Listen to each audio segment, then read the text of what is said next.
పడితిరంట మీరు, గంజాయి మత్తులోన పడితిరంట మీరు, మీ ప్రాణాలకు గ్యారంటీ లేదు ఈ కారాలు.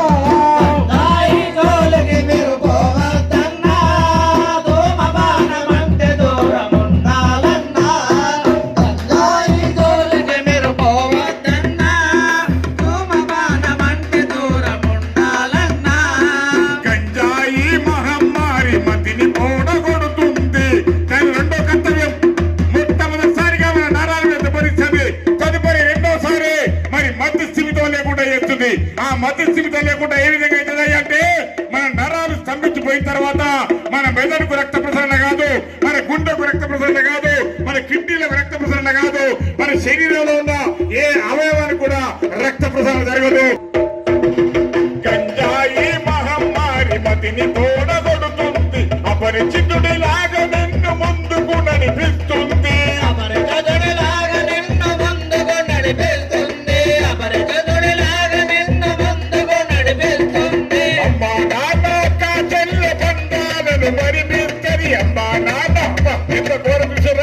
కన్న తల్లిని, కన్న తండ్రిని, అక్క చెల్లెని, కుటుంబ సభ్యుల్ని చివరికి గ్రామంలో ఎవరిని కూడా గుర్తుపట్టకుండా చేస్తా ఉంటది.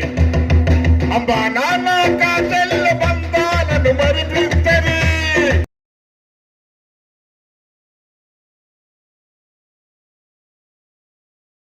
కాకపోతే కళబృందం వారి ప్రోగ్రామ్ ఇక్కడ అరేంజ్ చేసినందుకు సిపి గారికి ధన్యవాదాలు. ముఖ్యంగా ఈ కళబృందం ద్వారా నేను మన సమాజానికి, మా పోలీసుల నుంచి తెలిపే సందేశం ఏంటంటే, ఆట పాట అనేది మన రక్తంలో ఉంది. మన తెలంగాణ ఉద్యమం అంత మూమెంట్ ఎక్కువ అవ్వడానికి కూడా, మారుమూల ప్రాంతానికి కూడా చొచ్చుకోవడానికి కారణం ఏంటి?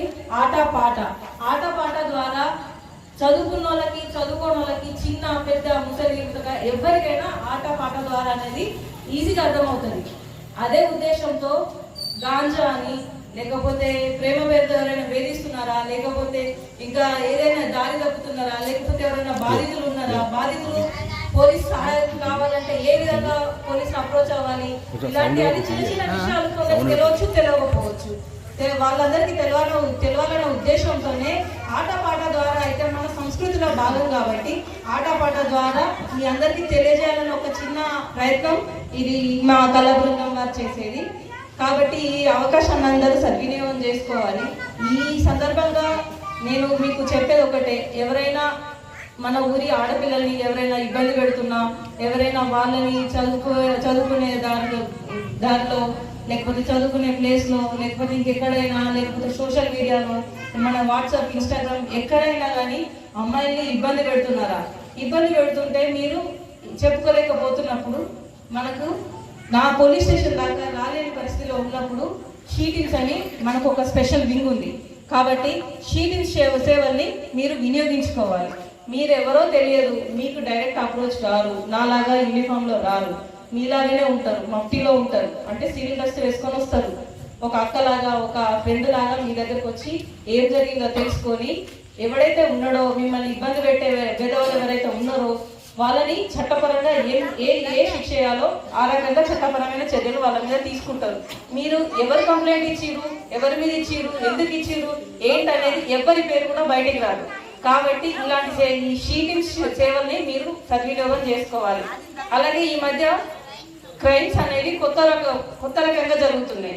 అంతకుముందు ఏముంది, ఇంటి మీద వచ్చి దొంగతనం చేసుకొని వెళ్ళిపోయేవాళ్ళు, లేదా కొట్టుకునే వాళ్ళు, తిట్టుకునే వాళ్ళు. ఇప్పుడు ఎట్లుంది కొత్తగా crimes? Cyber crimes, online crimes. Online crimes అంటే ఏంటి?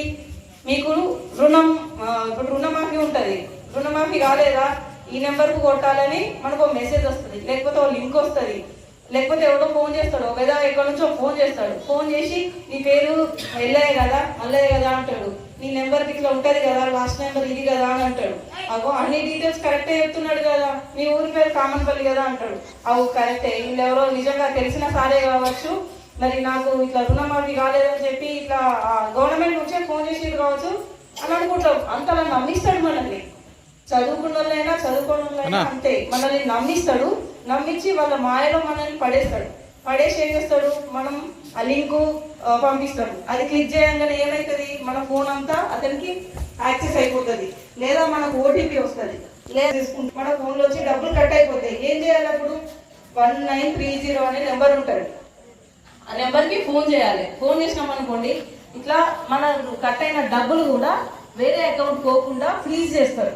ఫ్రీజ్ అంటే ఆ ట్రాన్సాక్షన్ అక్కడికి ఆపేస్తారు. ఆపేసి ఇంకొకరికి పోవు, ఆ అకౌంట్ అనేది బ్లాక్ అయిపోతుంది. బ్లాక్ అయినప్పుడు అది మాకు ఇట్లా వీళ్ళ పలానా ఎల్లయ్యేది అకౌంట్, ఆయన అకౌంట్ నుంచి ఇట్లా 30,000 కట్ అయినాయి, ఇవి ఇక్కడ బ్లాక్ అయిపోయినాయి, మీరు కోర్టు ద్వారా తీసుకోవచ్చని మాకు చెప్తారు.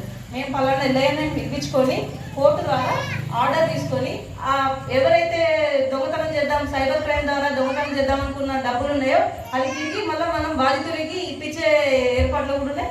ఇప్పటి వరకు మనం అలా చాలా మందికి కూడా మనం ఇప్పించినాం మన పోలీస్ ద్వారా, కోర్టు ద్వారా. దాని తర్వాత ఇంకొకటి మన మేజర్ ఇష్యూ, మన మీద యుద్ధం చేయాల్సిన అవసరం లేదు, మన మీద బాంబులు వేయాలో లేకపోతే తుపాకులతో కాల్చాల్సిన అవసరం లేదు. మన యువతను చెడగొడితే సరిపోతుంది. చదువుకున్న పిల్లల్ని, యువతని, 35 సంవత్సరాలు తక్కువ ఉన్న వాళ్ళందరినీ వాళ్ళ జీవితం నాశనం చేసి వాళ్ళకు చదువు లేకుండా, వాళ్ళకు ఉద్యోగం లేకుండా చేస్తే సరిపోతుంది. మన దేశ అభివృద్ధి ఆటోమేటిక్గా ఆగిపోతుంది.